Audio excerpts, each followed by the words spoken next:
Sampling technique. So what is sampling? It's a technique of selecting individual members or a subset of the population. Because the whole population will be difficult to study during this short period, so from that we will be selecting some sample. So it's to draw the statistical inference from them and estimate the characteristics of the whole population. And we will be using different methods of sampling and depend upon the study, and they do not need to research the entire population. So we will be using different methods of collecting the sample for the that is called the sampling technique. If you take the example, a drug manufacturer would like to assess the adverse side effects. Example, we can take even the Covaxin or Covishield. If you want to assess the side effect of the drug, that is Covishield, it will be very difficult to find out the effect from the entire population of our country, okay, because it's the 140 crore. So what we will do in that, in this case, the researcher will decide will be taking a sample of the population, that is from each demographic, and then research them, and it will give the feedback on the drug's behavior. Coming to the types of sampling, the types of sampling, the overall it's divided into probability sampling methods and non-probability. And the probability we have simple random sampling, cluster sampling, systematic sampling, and stratified random sampling. And in non-probability we have convenient sampling, judgmental or purposive sampling, snowball sampling, quota sampling. So first let us see what is probability sampling methods. So that's already said, it's two types, probability and non-probability sampling. What is probability sampling? So probability sampling is nothing but probability of occurring of events. So example, if you are tossing a coin, either you will be getting a head or tail, that is a random. Either you will be falling in head or tail. So that is the probability sampling. So here the researcher will be choosing the sample from a larger population using a method of probability. So that every participant has the equal chance of being the head or tail, that is the random selection. And the most critical requirement of probability sampling is everyone in the population has an equal chance of being selected. So example, if your population have 100 people, so every odd will be grouping in 1, and every odd of 1 in 100 for getting selected. So probability samples give you the best chance of create a sample, and it will be always there. We can limit the bias, and the sample will be in a homogeneous.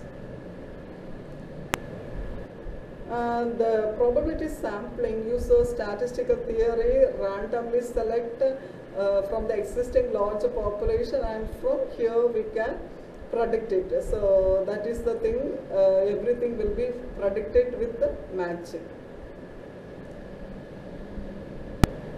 What are the types of probability sampling? There are various types. The first one is simple random sampling. So the simple random sampling, as its name selected, it's easy as assigning samples and randomly choosing. Here that the simple random sampling, usually there will be two essential requisites we will look for, that the things will be, subjects will be homogeneous, and the researcher must have listed the elements or members of the accessible population. So that is the first one of the simple random method. Here there are two ways in which a researcher chooses the samples in this method, that is the lottery system and using number generating software, that is number method, that we will use that use of table of random numbers. So two types, that is first one is lottery method and the second one is use of table of random numbers. This sampling technique usually works around a larger population, and it has its own advantage and disadvantage. You can see the simple random sampling. From the random sampling, we have selected either by lottery method or a list of random table. So the lottery method, what we will do, there are varieties of methods are there, and each member of the population is attributed a unique number. And here each number is placed inside a hat or bowl, and it can be blended in a through manner. And the blindfolded researcher then choose the number tags from the hat, and all the individuals who bear the numbers that are chosen by the researcher become the subject for the study. That is the lottery method. And what we will do in the use of table of random numbers means this is the most accurate method, that is in the simple random sampling. And here what we will do means several numbers will be written in rows and columns, and the researcher initially proposes a number of list, that is elements of members from the population, and the researcher will be blindly chooses either horizontal or vertical from the numbers. The next one is stratified random sampling. So in this stratified random sampling involves a method where the researcher divides a more extensive population into small groups, and that usually don't overlap but represent the entire population. So here this stratified random sampling mainly used for heterogeneous population, and here the researcher will be divide the entire population into different homogeneous subgroups, or even we can say strata. Then randomly the researcher will be selecting the final subjects proportionally from the different strata.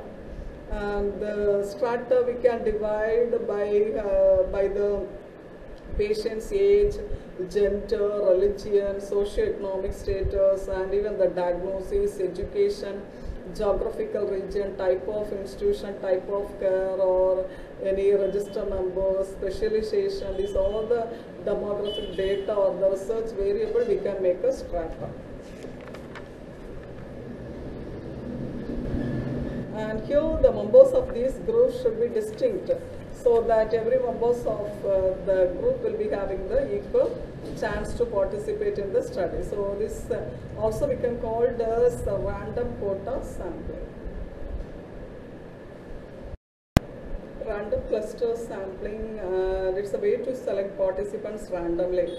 And for example, if you want to choose 100 participants from the entire population, and it is likely, because it will be impossible to get a complete list within a stipulated period. Okay, so what we will do, instead the researcher randomly select areas, the particular cities or countries, and within that boundary. So because when simple random sampling is not possible due to size of the population, the cluster sampling will be carried out. And cluster sampling means here the random selection of sampling unit consisting of population elements. So here each selected sampling unit, a sample of population elements, is drawn from either simple random selection or stratified random selection.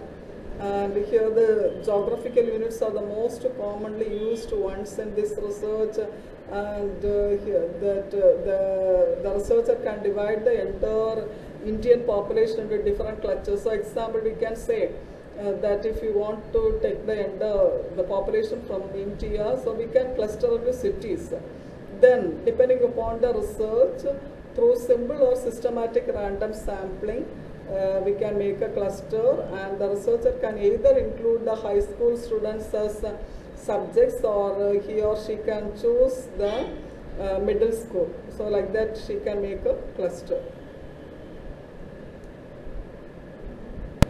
And the cluster sampling usually analyzes a particular population which the sample consists of more than few elements. So that's what I said, that a city, family, university, schools, like that we can take.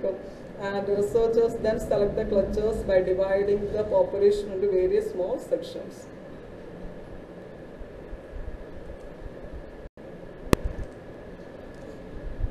Coming to the systematic sampling.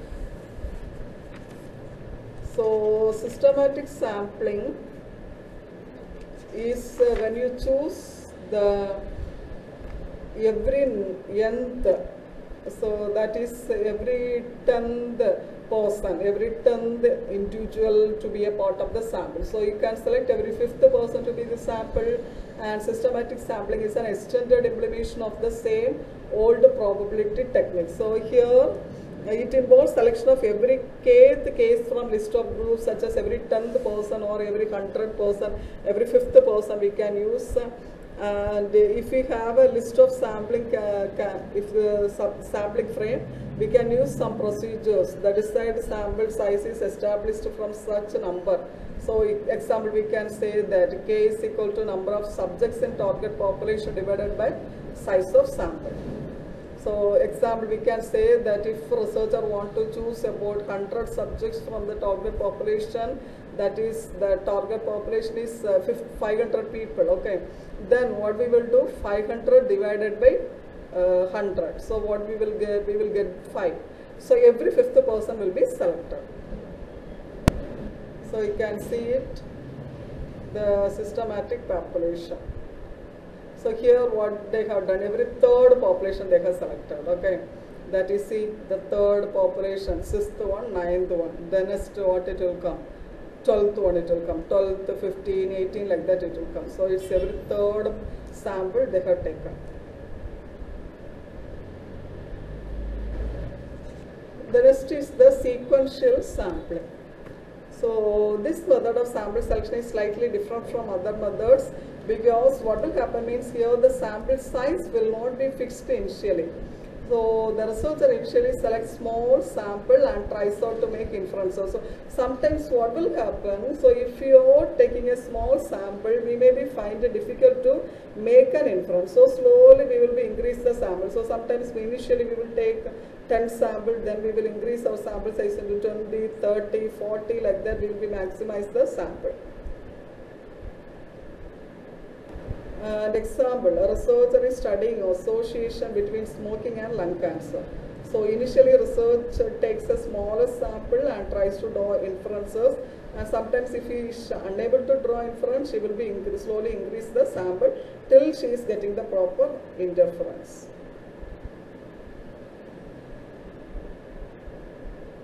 And you can see the example, number of subjects initially 20, total subjects 20. In that she has found that 7 smokers and 12 non-smokers, and having lung cancer, that is 2 and 1. And again she is increased the subjects 30.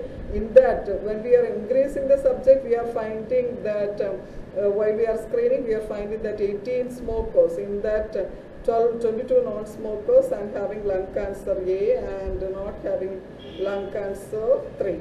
And again, if you are increasing the subjects 50, you are getting more smokers. So like that you will be increasing the subjects in case if you are till you are getting the inference.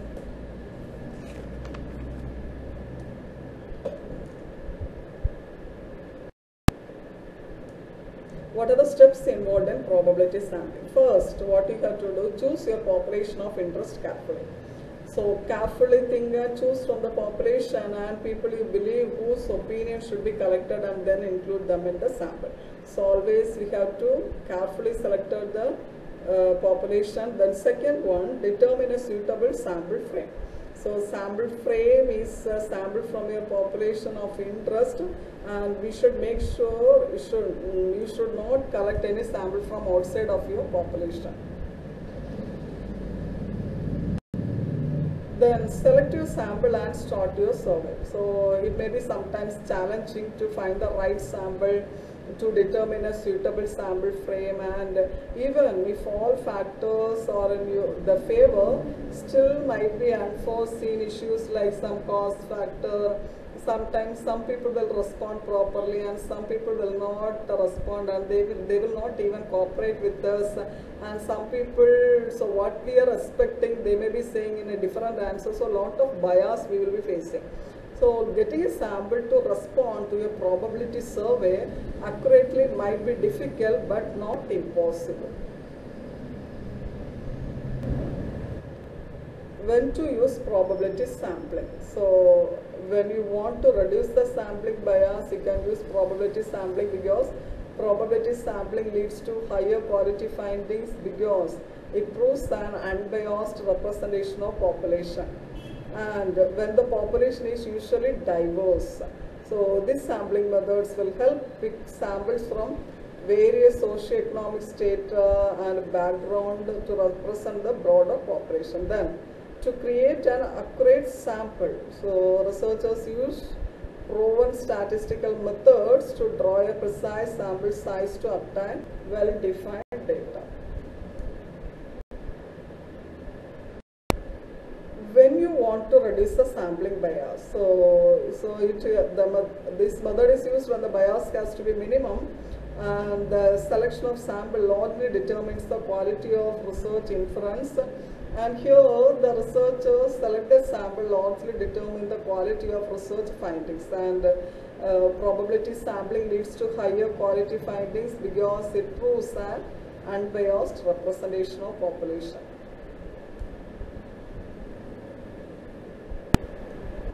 When the population is usually diverse, and here the researcher uses this method extensively as it helps to create samples that fully represent the population. So here we can find out how many people prefer medical tourism over getting treated in their own country, and these sampling methods mainly help the researcher to pick samples from various socio-economic strata background to represent the broader population. To create an accurate sample, so always the probability sampling help researcher create an accurate sample, and the researcher use the proven statistical methods to draw a precise sample size to obtain well-defined data. Coming to the advantages of probability sampling, first it is cost effective because it's both cost and time effective, and the larger sample can also be chosen based on numbers assigned to the samples and choosing random numbers. And it's simple and straightforward. So probability sampling is an easy way of sampling, and it does not involve a complicated process, and it's quick and save time. And the time saved can thus be used to analyze the data and draw conclusion very faster. And it's even non-technical. So here this random sampling, probability sampling does not require any technical knowledge because it's simple, and it does not require intricate expertise, and is not at all lengthy. And we will see what is the difference between probability sampling and non-probability sampling. So probability sampling, the samples are randomly selected, and non-probability sampling, samples are selected on the basis of researchers' subjective judgment. And in probability sampling, everyone in the population has an equal chance of getting selected, and in non-probability sampling, not everyone has an equal chance to participate. And in probability sampling, researchers use this technique when they want to keep a tab on sampling bias. And non-probability sampling, sampling bias is not a concern for the researcher. And in probability sampling is useful in an environment having a diverse population, and non-probability sample useful in an environment that shares similar traits. And in probability sampling, it used when the researcher wants to create accurate samples. And in non-probability sampling, this method does not help in representing the population accurately. And in probability sampling, finding the correct audience is simple, and that in non-probability sampling, finding audience is not simple.